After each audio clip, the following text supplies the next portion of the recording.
The Supreme Court on Tuesday declared the contentious Section 66A of the Information Technology Act that allowed the arrest of a person for posting offensive content on social media unconstitutional and struck it down. Therefore, it's a victory for freedom of expression and speech.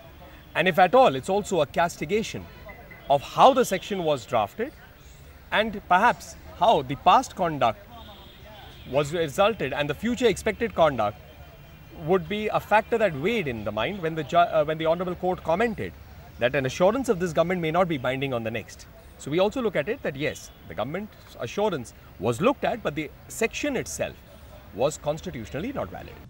The Supreme Court described the widely criticized law as vague in its entirety and observed that it encroaches upon the public's right to know. Union Communications and IT Minister Ravi Shankar Prasad welcomed the verdict, saying those in power must be tolerant and must be liberal towards criticism, even as he said that government will come up with an amended law if needed, however, after widest consultations.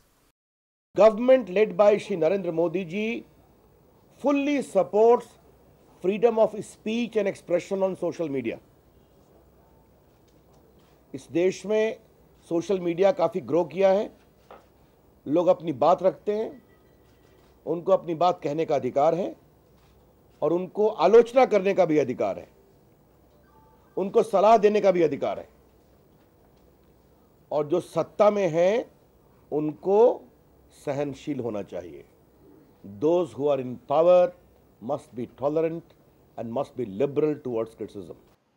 The law was challenged first by a law student named Shreya Singhal following the arrest of two young women in 2012 for posting comments critical of the total shutdown in Mumbai after the death of Bal Thackeray, the Shiv Sena chief. I mean, you know, so many people use the internet, so it is a huge victory for each and every person who uses the internet. I mean, you should be allowed to voice your opinions, and this is ensuring that the Supreme Court has ensured that the citizens of India can now speak freely on the internet.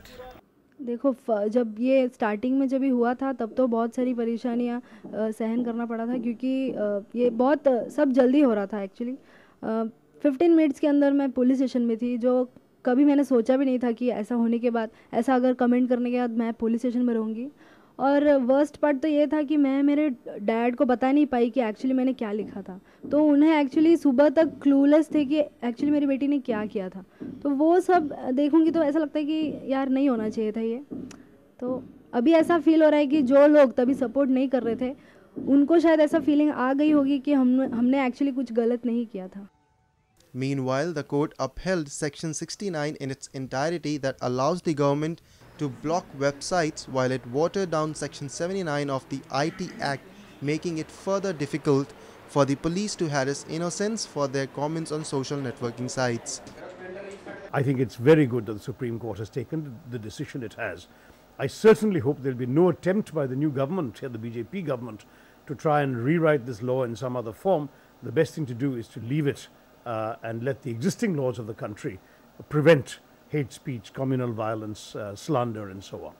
We did give examples of these cases. We also moved the court on the Azam Khan. The Azam Khan thing is still pending and will be taken up in 4 weeks.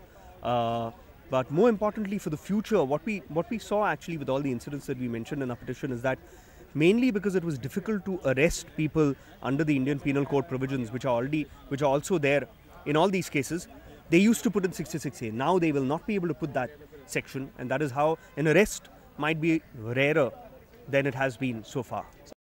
Powered by NNIS.